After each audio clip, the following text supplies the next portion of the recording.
하나님께서 오늘 저희들에게 주신 말씀은 에베소서 2장 1절부터 10절 말씀입니다. 에베소서 2장 1절부터 10절 말씀 함께 교독하도록 하겠습니다. 제가 먼저 1절을 읽겠습니다. 그는 허물과 죄로 죽었던 너희를 살리셨도다.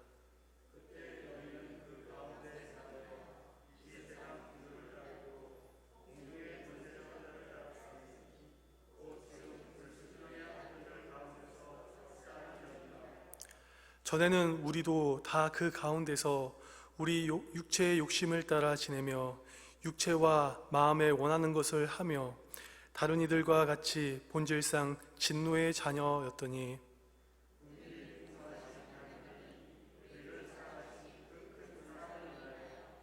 허물로 죽은 우리를 그리스도와 함께 살리셨고 너희는 은혜로 구원을 받은 것이니라.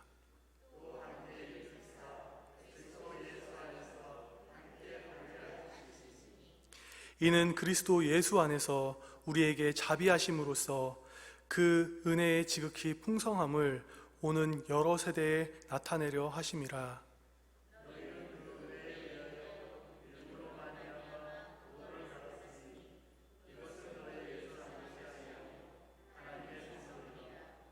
행에서 난 것이 아니니 이는 누구든지 자랑하지 못하게 하려 함이라.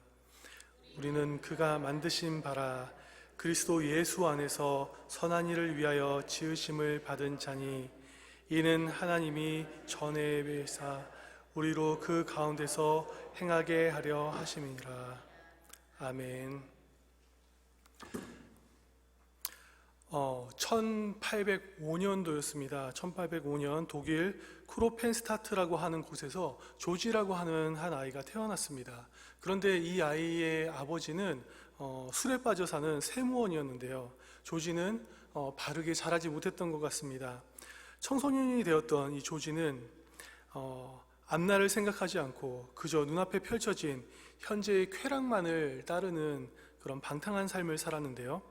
눈에 보이는 시계나 옷이나 무엇이든지 손에 잡히는 것이 있으면 훔쳐서 전당에 맡겨서 돈을 벌고 때로는 세무원이었던 아버지의 금고에 돈까지도 훔쳐서 자신의 쾌락을 만족하는 삶을 살았습니다. 얼마나 방탕했는지 이 조지는 이 어머니가 세상을 떠나는 밤에도 도박과 술을 즐기며 밤을 새웠다고 합니다. 조지는 이렇게 방탕한 삶을 끊지 못했고 한순간 그 잠시 즐기려고 하는 그런 쾌락을 얻기 위해서 돈을 얻기 위해 온갖 범법 행위를 입사했다가 감옥에 수도 없이 들락날락거리며 나락의 길을 걸으며 살았다고 합니다. 여러분, 지금 들었던 이 조지의 삶은 그 삶의 문제가 어디에 있었을까요? 무엇이 문제였을까요? 이 조지라고 하는 이 청년은 목표 없는 인생을 살았기 때문입니다.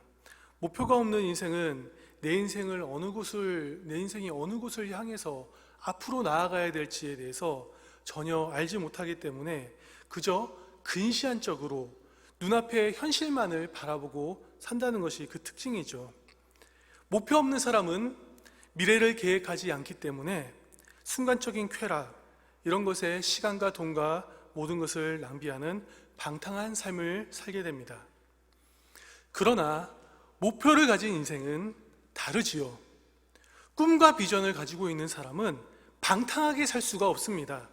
왜냐하면 미래의 꿈과 비전을 이루려는 그 목표를 이루기 위하여 노력하는 삶을 살기 때문입니다. 따라서 인생의 목표를 가진 사람이 고난과 역경을 대처하는 방법은 목표 없이 사는 사람들과 전혀 다릅니다. 인생의 목표를 가진 사람은 눈앞에 펼쳐진 상황을 보는 것이 아니라 눈앞에 보이지 않는 자기에 있는 그 목표를 향해서 달려나가야 한다는 것을 알기 때문에 고난과 그 역경의 상황 가운데서도 저항하는 삶을 살 수 있다는 것입니다. 사랑하는 우리 이글스필드 성도 여러분, 여러분의 인생의 목표는 무엇입니까? 그 목표를 이루기 위해서 어떻게 살고 계십니까? 이제 2020년도 절반이 지나가고 있습니다. 올 한 해를 시작할 때 여러분은 여러분의 인생의 목표를 이루기 위해서 어떻게 살기로 다짐했습니까? 그리고 지금 여러분들의 삶은 어떻습니까? 특별히 올해는 참 힘든 시기를 보내고 있습니다. 코로나 바이러스로 인해서 사회 시스템이 거의 정지되어 있는 상태입니다. 바이러스 감염 위험으로 극히 제한된 생활을 할 수밖에 없기 때문에 우리 인생의 목표를 위해서 내가 과연 할 수 있는 것이 무엇일까라는 생각이 들며 하루하루가 쉽지 않은 것이 현실입니다. 그러나 오늘 이 시간 말씀을 통해 우리가 함께 살펴보고자 하는 것은 지금 현실이 이렇게 어려울지라도 아무것도 할 수 없는 생각이 든다 할지라도 하나님께서 우리를 향한 놀라운 꿈과 비전을 가지고 계신다는 것입니다. 하나님께서 우리를 향한 우리의 인생의 목표는 우리가 생각하는 것보다 훨씬 더 크고 놀랍습니다. 비록 우리의 모습이 너무나도 작고 한없게 작게 느껴지는 지금이지만 이 말씀을 통해 우리가 어떻게 하면 하나님의 꿈을 다시 보고 하나님을 소망하며 승리하는 삶을 살 수 있을지 살펴보기 원합니다. 오늘 본문 말씀은 바울이 에베소 교회와 그 주위에 살고 있는 수많은 성도들에게 기록한 회람 서신입니다.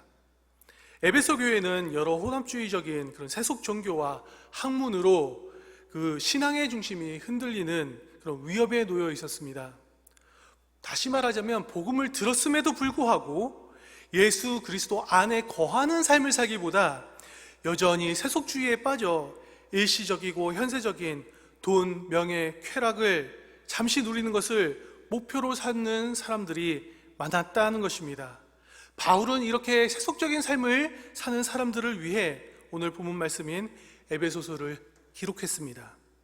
특히 오늘 본문의 핵심 말씀은 예수 그리스도 안에 있는 자들만이 하나님의 구원과 그의 풍성한 은혜를 누릴 수 있는 특권을 가졌다는 것입니다. 오늘 이 말씀을 듣는 모든 성도님들 가운데 그리스도 안에서 주시는 하나님의 구원과 복이 늘 함께 하시기를 축복합니다. 먼저 바울은 우리가 그리스도인이 되기 이전에 본래 우리가 어떤 존재였는지에 대해서 말하고 있는데요. 본문 1절과 3절 말씀 다시 한번 읽어보겠습니다. 함께 읽겠습니다. 그는 허물과 죄로 죽었던 너희를 살리셨도다. 그때 너희는 그 가운데 행하여 이 세상 풍조를 따르고 공중의 권세 잡은 자를 따랐으니 곧 지금 불순종의 아들들 가운데서 역사하는 영이라. 전에는 우리도 다 그 가운데서 우리 육체의 욕심을 따라 지내며 육체와 마음에 원하는 것을 하며 다른 이들과 같이 본질상 진노의 자녀였더니. 아멘. 오늘 본문 말씀은요, 우리를 죄인이었다고 말하고 있습니다. 그런데 어떤 사람들은 죄에 대해서 말하는 것을 그렇게 별로 좋아하지 않습니다. 우리가 벌레와 같은 죄인이다라고 말하면 너무 과장하지 말라고 얘기하는 사람도 있습니다. 죄의 결과는 사망이며 영원한 형벌, 지옥이라고 말을 하면 너무 그렇게 험한 얘기를 하지 말라고 얘기하는 사람들도 있습니다. 그런데 이런 사람들의 특징은 다른 사람과 나를 비교하면서 그래도 내가 다른 사람들보다 나으니까 죄인은 아니지, 설마 하나님께서 나를 그렇게 벌하시겠어? 라고 하는 그런 생각으로 안주하고 있는 것이 특징입니다. 물론 도덕적 기준과 윤리적 기준과 사회적 기준으로 봤을 때 우리는 좀 괜찮은 사람일 수 있습니다. 나는 나쁜 사람이 아니라고 나도 생각할 수 있습니다.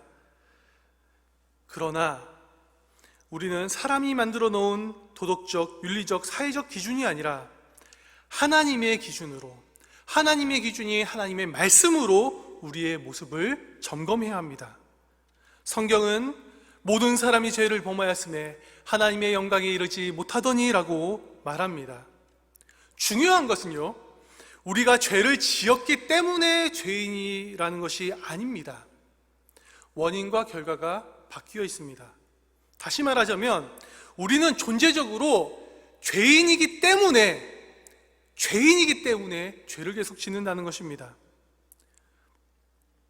정수기는 그 속에 있는 필터를 통해서 오염된 물을 정화시키는 기계입니다. 그런데 정수기의 필터가 고장나면 그것은 더 이상 정수기라고 말할 수 없겠죠. 왜냐하면 정수할 수 있는 능력을 잃어버리고 깨끗한 물을 넣어도 오염된 물을 계속 생산하기 때문입니다. 이와 마찬가지로 모든 사람이 죄인이라는 말은 우리의 내면 깊은 곳에 있는 영혼이 완전히 고장이 났기 때문에 죄를 지을 수밖에 없는 존재가 되었다는 것입니다. 솔직하게 우리의 삶을 돌아봅시다. 세상의 기준이 아니라 하나님의 기준 앞에서 우리의 삶을 돌아봤으면 좋겠습니다. 하나님의 기준 앞에서 죄인이 아니라고 말할 수 있는 사람은 아무도 없겠죠. 성경은 자신의 행위로, 자기의 행동으로 의로움을 증명하려고 하는 사람에게 이렇게 말합니다. 하늘에 계신 너희 아버지의 온전하신 같이 너희도 온전하라. 그런데 하나님과 같이 온전한 사람이 이 세상에 어디 있겠습니까? 또한 성경의 말씀의 기준으로 보면 죄는 행동으로만 짓는 것이 아닙니다. 말로도 생각으로도 때로는 마음으로도 짓죠. 예수님은 자기 자신을 스스로 의롭다 여기는 자들에게 대하여 라가라고 한 사람이 있다면, 다시 말하면 어떤 사람이 어리석다고 말을 한 적이 있는 사람이면 그 다음에 아무리 선한 행동을 했을지라도 지옥에 갈 것이라고 말했습니다. 예수님은 음란한 생각을 인생 중에 한 번이라도 한 적이 있다면 그 사람은 간음죄를 지은 사람이라고 말했습니다. 그리고 또한 사도 요한은 주위 사람들에게 아무리 친절하게 대하고 그리고 섬기다가도 잠시 한순간 어떤 사람을 미워한 적이 있다면 그거는 살인죄를 지은 사람과 같다라고 말합니다. 어쩌면 우리는 지금까지 마음과 생각으로 짓는 죄에 대해서 대수롭지 않게 생각하고 살아왔는지도 모릅니다. 그런데 왜 성경은 이렇게도 너무나도 작은 죄에 대해서 꼼꼼하게 따지는 것일까요? 그것은 작은 죄들이 나의 삶에 나타나는 것을 봄으로써 우리가 본질적으로 죄인이라는 것을 알라는 것입니다. 정수기에서 오염된 물이 흘러나오는 것을 보면 이 정수기가 고장났구나 라고 하는 것을 알게 되죠. 그리고 내부를 뜯어잡아서 고치게 됩니다.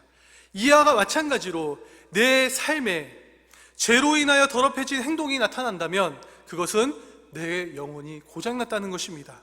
내 영혼이 고장났다는 것을 깨닫고 주님께 돌아와 고침을 받아야 된다는 것입니다. 하나님 앞에서 나의 마음과 나의 생각을 들여다보시기 바랍니다. 우리의 영혼을 하나님의 말씀의 기준 앞에서 한번 살펴보십시오. 만약 악취가 나는 지하실이 있는데 빛이 없어서 어두우면 그 악취가 어디서 나오는지를 알 수가 없습니다. 그러나 지하실에 촛불을 켜고 들어가면 그리고 그 촛불로 자세히 비춰보면 악취가 어디서 나오는지 찾을 수 있습니다. 밝은 빛을 비추면 비출수록 우리는 지하실의 더러운 부분을 하나하나 정확하게 볼 수 있습니다. 여러분, 주님은 세상의 빛이십니다. 주의 말씀은 내 발의 등이요 내 길의 빛이십니다. 빛 대신 주님 없이 살면 우리는 그저 어두운 세상 속에서 서로 도토리 키재기하며 죄에 대한 경각심 없이 살아갑니다. 그렇게 살다 보면 내 영혼은 죄로 인하여 심각하게 병들고 썩어가게 되는 것입니다.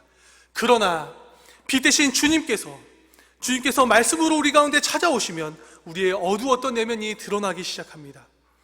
우리의 등이요 빛이신 주님의 말씀 앞에 우리의 삶을 비추기 시작하면 구석구석 죄로 인해서 더러워졌던 내 영혼이 보이기 시작합니다. 우리 주님의 말씀 앞에서 솔직하게 서기 바랍니다. 따라서 오늘 본문은 우리가 본래 허물과 죄로 죽을 죄인이었다고 말하고 있습니다. 우리는 사단이 지배하는 악한 세상의 풍조를 따라 육체의 정욕, 안목의 정욕, 이생의 자랑을 위해 살았던 진노의 자녀와도 같았습니다. 그러나 이런 소망 없는 우리의 인생을 위하여 하나님께서 하신 일이 있습니다.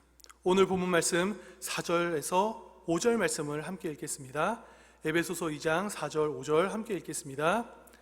긍휼이 풍성하신 하나님이 우리를 사랑하신 그 큰 사랑을 인하여 허물로 죽은 우리를 그리스도와 함께 살리셨고 너희는 은혜로 구원을 받은 것이라. 아멘. 죄인이었고 진노의 자녀였던 우리에게 소망이 무엇입니까? 본문 말씀은 죄로 허물로 죽을 수밖에 없었던 우리를 하나님께서 먼저 사랑하셨다고 말합니다. 그리고 허물로 죽은 우리를 예수 그리스도와 함께 살리셨다고 말합니다. 그렇습니다. 이것이 바로 우리의 소망입니다. 이미 망가질 대로 망가진 우리는 아무것도 할 수 없지만 하나님께서 주체가 되셔서 우리의 인생 가운데 찾아와 주시고 먼저 우리를 사랑하셔서 예수 그리스도를 보내셔서 구원하셨다는 것입니다. 내가 내 구원을 위해서 할 수 있는 일은 아무것도 없었지만, 나에게는 선한 것이 아무것도 없었지만 하나님께서 모든 것을 이루셨다는 것이죠. 내가 믿음을 가진 것조차도, 내가 하나님을 듣고 알고 믿은 것조차도 하나님께서 나의 강팍한 마음을 녹여서 믿음을 주셨기 때문에 내가 믿음을 값없이 받게 된 것입니다. 바울 사도는 5절에서 이러한 하나님의 구원을 은혜라고 말하고 있습니다. 여러분, 은혜라는 것은요, 값없이 받는 선물이라는 것입니다. 제가 만약 제 아내에게 지갑을 선물을 해줬는데 아내가 이 지갑을 받고 이게 얼마짜리지? 한 10불이면 되나 하면서 10불을 주면 이거는 더 이상 선물이 될 수 없습니다. 돈을 주고 받는 그것은 매매 행위인 거죠. 단 한 푼이라도 지불이 된다면 그것은 더 이상 선물이 아닙니다. 값없이 거저 받는 것만이 선물이며 이것이 바로 은혜로 받는 방법입니다. 따라서 바울은 이어서 이렇게 말합니다. 8절과 9절 말씀 함께 읽겠습니다. 에베소서 2장 8절 9절 말씀 읽겠습니다. 너희는 그 은혜에 의하여 믿음으로 말미암아 구원을 받았으니 이것은 너희에게서 난 것이 아니요 하나님의 선물이라. 행해서 난 것이 아니니 이는 누구든지 자랑하지 못하게 하려 함이라. 아멘. 만약 우리가 하나님 말씀 앞에서 우리 자신을 비춰본다면요, 정말 솔직하게 비춰본다면 우리가 죄인이라는 사실을 알 수 있습니다. 그리고 내가 정말로 죄인이라는 사실을 아는 사람은요, 하나님께 내가 구원을 값없이 은혜로 받을 수밖에 없다는 사실을 너무나도 잘 알게 됩니다. 왜냐하면 죄인인 나를 신뢰하는 것이 아니라 구원을 위해서 모든 것을 십자가에서 이루신 예수 그리스도만을 신뢰하고 주님을 내 마음에 초청하는 것이 값없이 주시는 하나님의 구원을 받는 유일한 방법이라는 것을 알기 때문입니다. 이렇게 예수님을 우리 마음에 영접하면 그 다음 놀라운 변화가 생기기 시작합니다. 내 마음에 예수님을 영접하면 예수님께서 우리의 영혼을 완전히 새롭게 하시기 때문입니다. 죄로 병들었던 우리의 영혼이 회복되면 우리의 삶이 변화되고 새 삶이 시작되는 것입니다. 만약 내가 교회를 열심히 다녔는데 내 삶에 아무런 변화가 없다라고 한다면 다시 한번 말씀으로 내 자신을 점검해야 될 필요가 있습니다. 신앙생활을 오래 했는데 내가 죄인이라는 사실을 깊이 느껴본 적도 없고 주님께서 나를 위해서 십자가에 죽은 거지 나와 별 상관이 없는 것 같다라고 느낀다면 오늘 이 말씀을 통해서 나의 믿음에 대해서 진지하게 한번 고민해봐야 될 필요가 있습니다. 하나님께서는 우리가 가볍게 여기는 그 작은 죄들을 넘어 우리 내면 깊숙이 썩어서 병들어 있는 나의 영혼을 돌아보기를 원하시기 때문입니다. 그 영혼의 병이 얼마나 심각하기에 주님께서는 예수 그리스도를 이 땅에 보내셨습니다. 우리 하나님께서는 하나밖에 없는 아들 예수 그리스도를 이 땅에 보내셔서 십자가에서 우리의 죄를 위해 죽게 하셨습니다. 우리는 예수 그리스도께서 십자가에 달린 것을 보면서 내 죄가, 내가 그렇게 가볍게 여겼던 내 죄가 이만큼 심각한 것이라는 것을 깨닫고 주님 곁으로 돌아와야 합니다. 따라서 더 이상 썩어져갈 세상의 육신의 정욕, 안목의 정욕, 이생의 자랑과 같은 것을 내 인생의 소망과 목표로 삼지 말고 하나님께로 돌아와 하나님을 우리 인생의 최고의 목표로 삼고 살아야 하는 것입니다. 오직 주님만이 내 인생의 목표입니다. 오직 주님만이 나의 전부입니다. 나는 이제 살아도 주를 위해서 살겠습니다. 죽어도 주를 위해서 살겠습니다라고 고백하는 것이 바로 진정한 구원을 받는 사람들의 고백일 것입니다. 본문 말씀은 이렇게 구원받은 사람들, 조건이 있습니다. 이렇게 구원받는 사람들에게 하나님의 놀라운 은혜와 복을 주시겠다고 말씀하십니다. 오늘 본문의 5절에서 7절 말씀 함께 읽겠습니다. 에베소서 2장 5절에서 7절 말씀 함께 읽겠습니다. 허물로 죽은 우리를 그리스도와 함께 살리셨고 너희는 은혜로 구원을 받은 것이라. 또 함께 일으키사 그리스도 예수 안에서 함께 하늘에 앉히시니 이는 그리스도 예수 안에서 우리에게 자비하심으로써 그 은혜의 지극히 풍성함을 오는 여러 세대에 나타내게 하려 하심이라. 하나님께서 예수 그리스도를 영접한 사람들에게 주는 약속이 무엇입니까? 첫 번째로는 그리스도와 함께 살리겠다는 것입니다. 둘째로 그리스도와 함께 일으키시겠다는 것입니다. 세 번째로는 예수 그리스도 안에서 함께 하늘에 앉히시겠다고 말씀하십니다. 이것은 바로 죄로 인하여 죽을 수밖에 없던 우리에게 주시는 하나님의 특별한 은혜입니다. 예수님께서 십자가에 죽으셨으나 3일 만에 부활하셨습니다. 3일 만에 부활해서 일어났고 하늘에 앉으셨습니다. 하나님께서는 그와 동일하게 우리를 어떤 상황 가운데서도 너희를 구원하고 일으키고 예수 안에 있는 하늘의 영광을 주시겠다는 것입니다. 궁극적으로 이 말씀은 우리가 죽은 후에 얻게 될 부활에 대해서 말씀하고 있습니다. 그러나 또한 현재 우리가 이 땅 가운데 살면서도 받게 될 은혜를 함께 말하고 있습니다. 오직 주님만을 소망으로 삼는 사람에게, 예수 안에 사는 것을 자신의 인생의 목표로 삼는 사람에게 어떤 어려움과 고난과 역경이 있을지라도 하나님께서는 그 자를 친히 구원하시고 일으키시고 결국 하늘의 영광으로 우리와 함께 하겠다는 하나님의 약속인 것입니다. 하나님께서 이렇게 크신 은혜를 주시는 것에는 목표가 있다고 말하고 있습니다. 7절 말씀에 보면 이는 그리스도 예수 안에서 우리에게 자비하심으로써 그 은혜의 지극히 풍성함을 오는 여러 세대에 나타내게 하려 하심이라. 목표가 무엇입니까? 하나님께서 우리에게 이런 은혜를 주시는 이유가 무엇입니까? 주님 안에서 사는 것을 인생의 목표로 삼고 살면 하나님께서 우리에게 은혜를 흘러넘치도록 부어주시는데 그 목적이 하나님의 영광을 온 세상에 나타내기 위해서라는 것입니다. 우리의 인생은 정말로 어떻게 보면 보잘것없을 수도 있죠. 내가 나를 봐도 지극히 작고 아무것도 할 수 없는 존재라고 생각될 때가 너무나도 많습니다. 그러나 주님께서 예수 그리스도 안에 살기만 하면 하나님께서 그 인생을 높이셔서 주님의 영광을 드러내는 귀한 도구로 쓰시겠다는 것입니다. 따라서 우리 인생에서 가장 중요한 것이 있다면 공부 잘하는 것이 아닙니다. 돈 많이 버는 것이 아닙니다. 좋은 직장 가지는 것도 아닙니다. 우리 인생에서 가장 중요한 것은 예수 그리스도 안에서 사는 것입니다. 이것을 예수 그리스도 안에서 사는 것을 우리의 인생의 가장 최우선의 목표로 삼아야 합니다. 예수 그리스도 안에 살면 전지전능하신 하나님께서 우리의 인생을 책임져 주시기 때문입니다. 내 지혜로, 내 능력으로, 내 힘으로는 할 수 없는 것들이 예수 그리스도 안에 있을 때 주님께서 공급해 주심으로 내가 모든 것을 이기는 능력이 생기는 것입니다. 아무리 둘러봐도 해결될 수 없는 일들도 예수 그리스도 안에 있으면 하나님께서 강력하게 역사하시는 것을 체험할 수 있습니다. 예수 그리스도 안에 있는 것이 진정한 능력이기 때문입니다. 예수 그리스도 안에 있는 것이 우리의 힘이기 때문입니다. 예수 그리스도 안에 있는 것이 참된 지혜이기 때문입니다. 예수 그리스도 안에 있는 삶을 사시기 바랍니다. 그 안에, 오직 그 안에만 소망이 있습니다.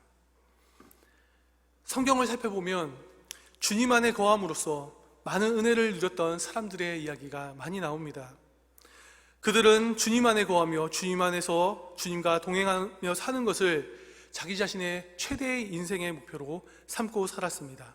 그리고 주님께서는 그들의 마음을 귀히 여기사 큰 은혜를 부어주시고 그들의 인생을 한번 크게 들어 사용하셨습니다. 요셉은 어렸을 때 하나님께서 그를 위대한 사람이 되어서 형제들에게 절을 받게 될 것이라는 꿈을 주셨습니다. 요셉이 가족들에게 이 꿈을 들려주었을 때 형제들이 어떻게 했습니까? 형들이 시기하고 질투하고 그를 결국에는 인생 가장 밑바닥에 있는 이집트의 노예로 팔아버렸습니다. 노예가 되었던 요셉이 어떤 소망을 가지고 살았죠? 앞으로 위대한 사람이 될 거라는, 수많은 사람들에게 절받게 될 거라는 그 꿈을 가지고 살았나요? 그렇지 않습니다. 그 꿈은 까맣게 잊어버리고 삽니다.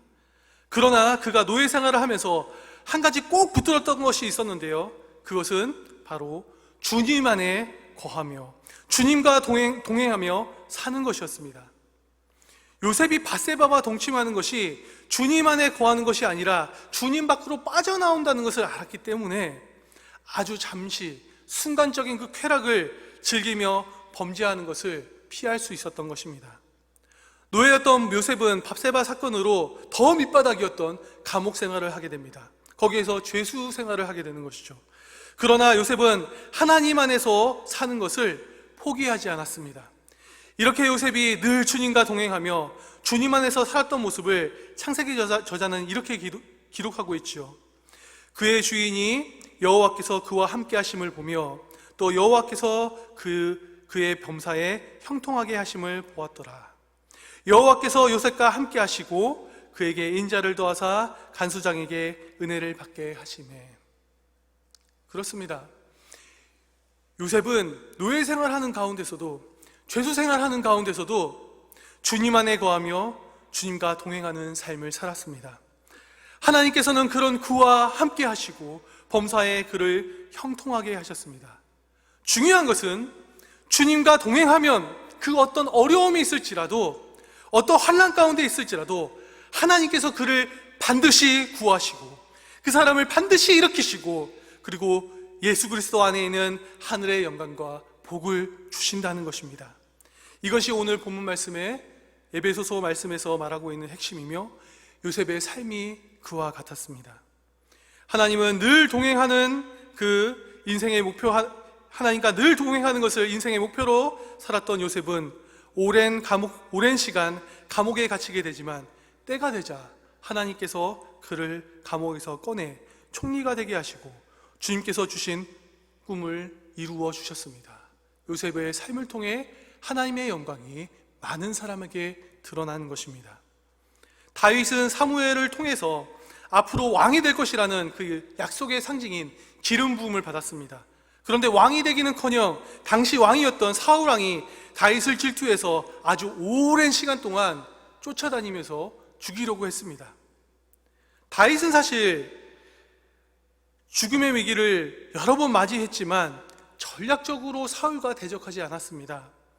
사울을 죽일 기회가 여러 번 있었는데 죽이지 않고 살려줍니다. 왜 다윗은 사울을 죽여서 왕이 되지 않고 그저 계속 기다렸던 것일까요? 그가 도망다니면서 기록했던 시가 있었는데 그것은 바로 시편 23편이었습니다. 여호와는 나의 목자시니 내게 부족함이 없으리로다. 다윗에게 인생의 목표가 무엇이었죠? 다윗은 누구를 따라가며 살기로 결단했던 사람이었죠? 하나님이 나의 목자가 되시기 때문에. 하나님이 나의 목자이십니다.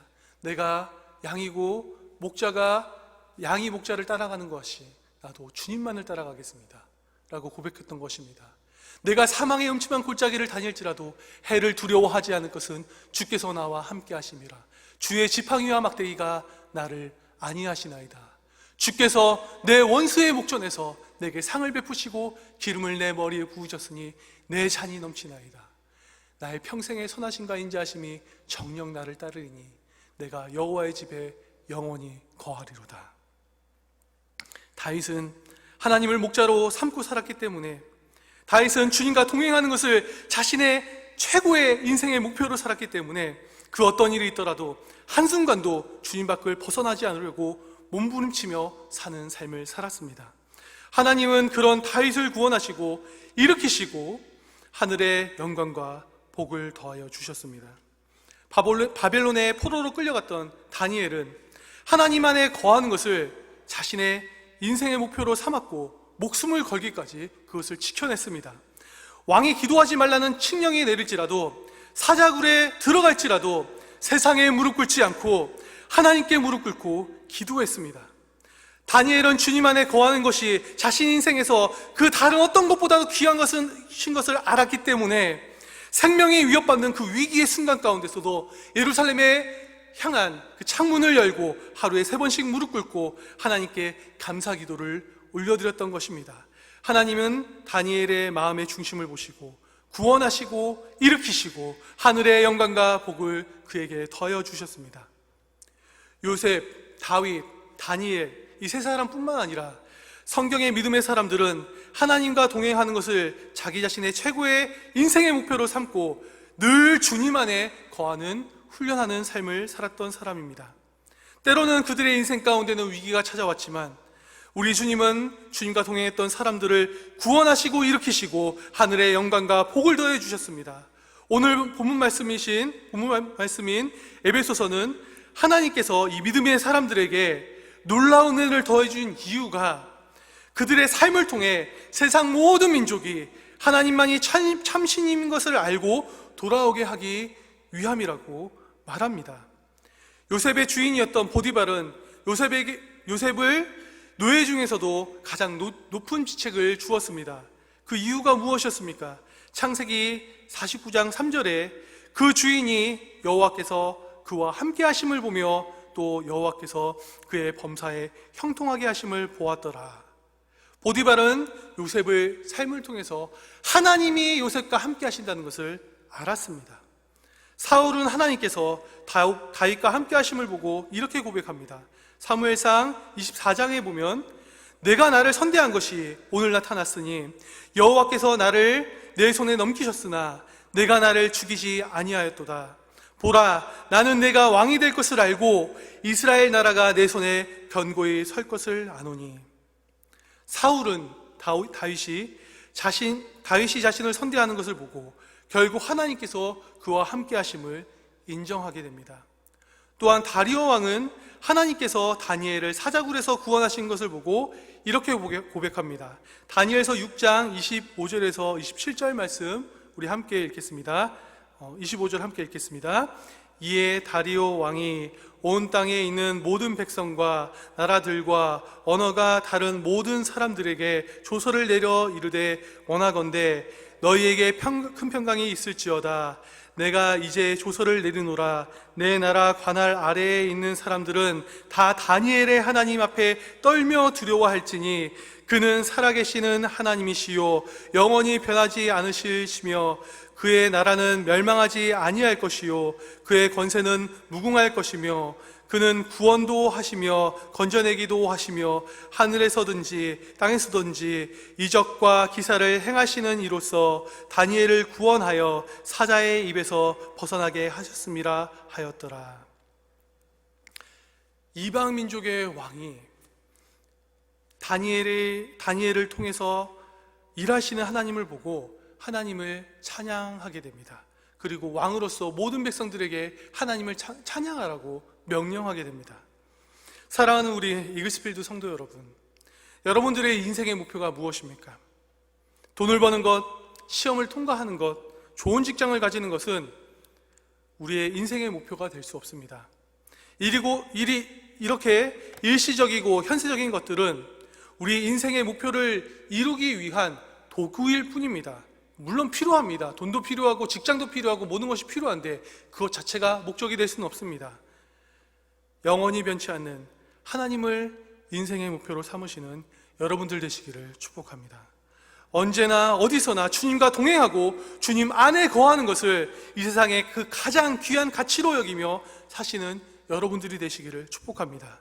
때로는 우리에게 환난과 역경과 그 핍박이 찾아올지라도 주님 안에 거하기만 하면 하나님께서 반드시 우리를 일으키십니다. 하나님을 끝까지 붙들으면 하나님께서 우리를 구원하실 것입니다. 하나님께서 하늘의 영광과 복을 우리 삶에 충만하게 채워주실 것입니다. 그리고 우리의 삶을 통하여 세상의 수많은 사람들이 하나님의 살아계심을 보며 주님께 돌아오는 놀라운 역사가 일어나는 것입니다. 끝까지 주님 안에 거하기 바랍니다. 언제나 주님과 동행하는 삶을 삽시다. 무슨 일이 있더라도 주님을 붙듭시다. 주님께서 우리와 함께 하십니다. 제가 서두에 말했던 그 조지라고 하는 그 청년의 이야기를 계속 이어서 하겠습니다. 이 조지라고 하는 이 청년은 교도소를 들락날락거리며 방탕한 인생을 살았습니다.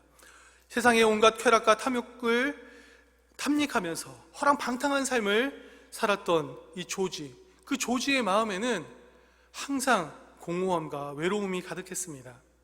그러던 어느 날 친구는 와그너라고 하는 친구의 초청을 받아서 그 집에서 열리는 토요 기도 모임에 참여하고 그곳에서 말씀을 듣게 되는데요, 이런 말씀을 듣게 되었다고 합니다.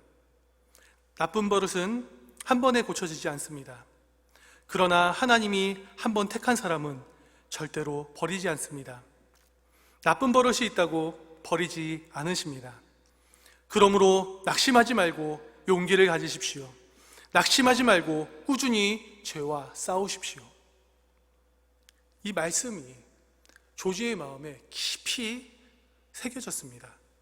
왜냐하면 조지는 이미 스스로 자기 인생을 포기했기 때문입니다. 난 쓸모없는 녀석이야. 내 인생은 버림받은 인생이야. 난 나의 죄된 습성을 끊을 수가 없어. 나같이 깡패 같고 폐인 같은 사람에게는 희망이 없어. 그러나 하나님께서는 한 번 택한 사람을 절대로 버리지 않으시며 나쁜 버릇이 있다고 버리지 않는다는 이 말씀을 듣고 조지는 그 말씀 앞에 무릎을 꿇고 하나님께 돌아오게 됩니다. 이때 조지는 더 이상 죄악된 세상 속에서 방탕한 삶을 사는 것이 아니라 그리스도 안에서 새로운 삶을 살기로 결단합니다. 이렇게 탕자와 같은 삶을 살았던 사람이 무릎 꿇고 회개했던 이 경험을 했던 이 사람의 이름이 바로 조지 뮬러 선교사입니다. 5만 번 기도응답을 받았다고 하는 조지 뮬러 선교사님입니다. 조지 뮬러는 그 이후로 두 마음을 품고서는 하나님을 섬길 수 없음을 깨닫고 하나님의 안에 거하는 삶을 살기로 결단했습니다. 시간이 흘러 조지 뮬러는 선교사가 되기로 다짐하는데 그때 재정적인 위기를 맞이하면서 무릎 꿇고 기도하는 시간을 가지기 시작했습니다.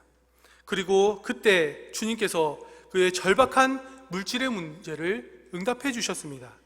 이것을 계기로 조지 뮬러는 더 이상 세상적인 도적질, 거짓, 도박 같은 방법으로 문제를 해결하는 것이 아니라 주님 안에서 기도로 문제를 해결해야 하는 것을 깨닫고 기도의 사람이 되었던 것입니다. 하나님은 늘 주님 안에 거하는 삶을 살기로 애썼던 그 조지 뮬러와 동행하시며 그를 매번 구원하시고 일으키시고 하늘의 영광과 복을 채워서 크게 들어 쓰셨습니다. 그가 기도응답 받았던 그 인생의 이야기가 얼마나 많은 사람들에게 전해졌습니까? 그의 묘비에는 이런 말씀이 쓰여져 있습니다. 믿는 자에게는 능치 못할 일이 없다는 하나님의 말씀이 그의 인생에 이루어졌다. 사랑하는 이글스필드 성도 여러분, 그리스도 안에 거하며 사는 삶을 사시며 하나님의 구원하심과 일으키심과 하늘의 영광을 받는 복된 삶을 사시기를 축복합니다. 혹시 이곳에 내 자신의 모습에 실망한 사람이 있지는 않습니까? 인생이 너무 힘들어서 어려워서 지쳐있고 낭만한 사람이 있지는 않습니까? 죄악된 습관을 끊고 싶은데 잘 되지 않는 사람이 있지는 않습니까? 주님께서 지금 우리를 부르십니다. 나의 안에 거하라. 나의 곁으로 돌아오라. 여러분, 주님의 음성 앞에 어떻게 대답하시겠습니까? 주님은 이미 환난 가운데 있는 우리를 구원하시고 일으키시고 하늘의 영광과 복을 주시기를 준비하시고 우리를 부르십니다. 나의 안에 거하라. 나의 곁으로 돌아와라. 우리 함께 기도하시겠습니다. 우리 함께 기도하실 때 잠시 묵상으로 기도하기 원하는데요, 오늘 말씀을 듣고 깨달은 게 있다면 우리 함께 기도합시다.